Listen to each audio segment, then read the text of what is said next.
Hi, good evening everyone.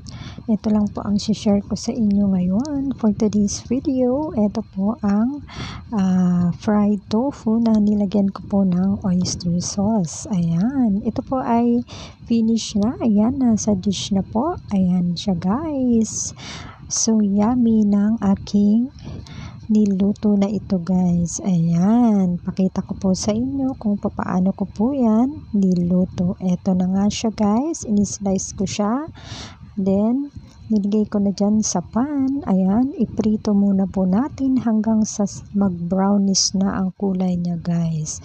Ayan, lahat ng side niya guys ay talagang, ayan, pinirito ko siya hanggang sa mag-brown na siya lahat. Ayan, mas masarap po kasi yung medium crispy yung pagkaprito niya guys. Ayan, o diba? Ang tofu, ayan.